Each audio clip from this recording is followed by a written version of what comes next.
A few years passed, and this year the time had come again. I went to Wimbledon with Jurij Rodionov, or at least to Roehampton for the qualification. The temperatures in Vienna were not easy, with over 30 degrees and humidity. On the flight to London, the captain announced 16 degrees. At least the weather was cooler, as expected in England. It's still funny how people pretend it's summer by proudly wearing shorts, even in these temperatures.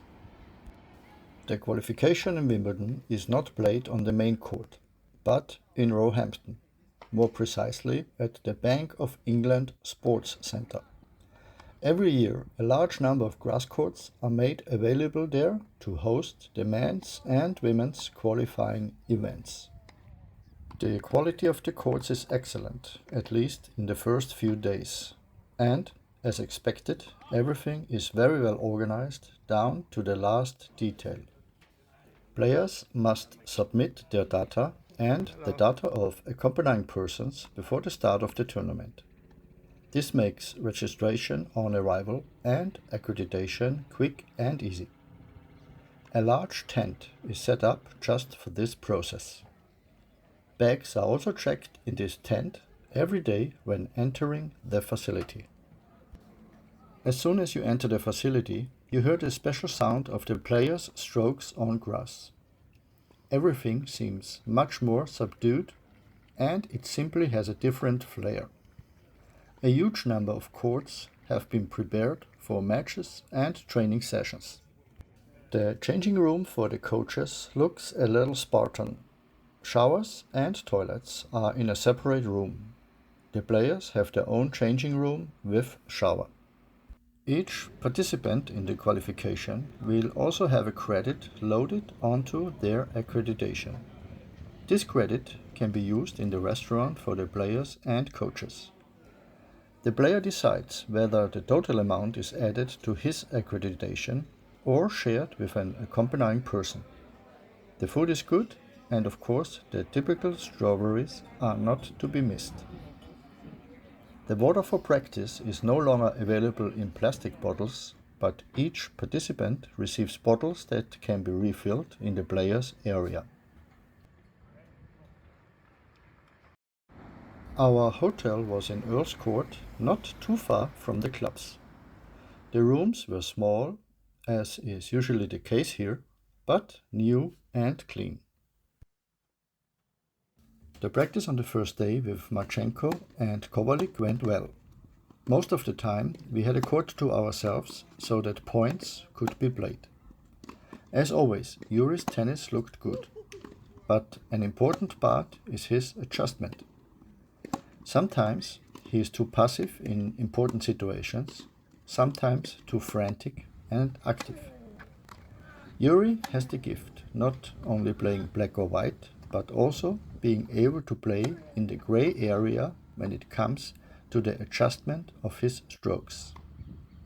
But if he is too head-controlled in some situations, he can't access it, and the results are mistakes that aren't necessary.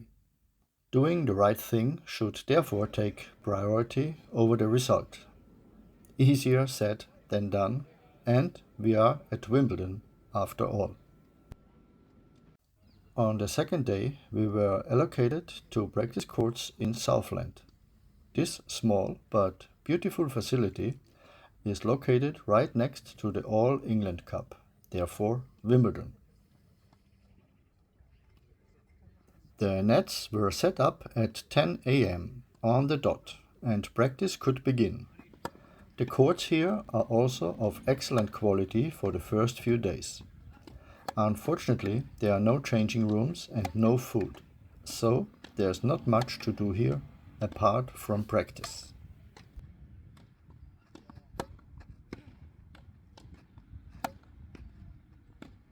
The sessions on the second day with Neumeier and Kopriva were not all smooth sailing, but Jurij tried to work in these shades of grey and do the right thing, even if he didn't always succeed.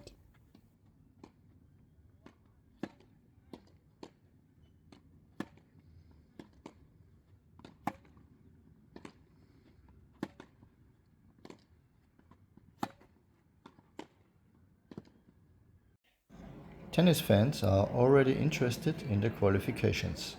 From Monday onwards, there were numerous visitors and a good atmosphere prevailed.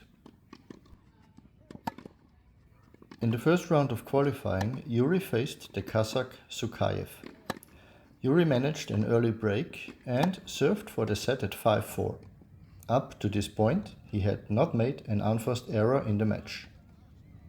He got the break with some unforced errors and lost the first set in the tiebreak. In the second set, it went to a tiebreak again. Jurij had set point and was in the rally. After 4 to 5 contacts, he made an unforced backhand error and then lost this tiebreak as well.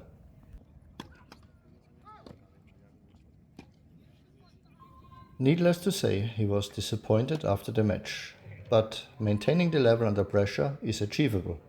It takes discipline, the motivation to learn to control your legs and body accordingly, and then it's all about the repetition to build up confidence and then get confirmation in the match at the end. No big drama and nothing impossible, but the absolute willpower is of course required. So Wimbledon was over for us relatively quickly and we headed back to Vienna.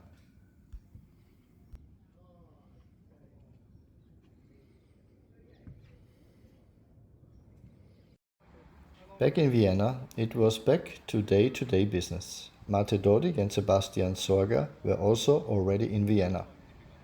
We also had a welcome guest for a short time with Baggy Bobrov. Unfortunately, he had problems with his back. So the group spent a few practice days together before each player returned to tournament action. Slava Bielinski played a future in Poland, but had to retire in the first round for physical reasons. Thanks again for watching, and I hope to see you again at the next video.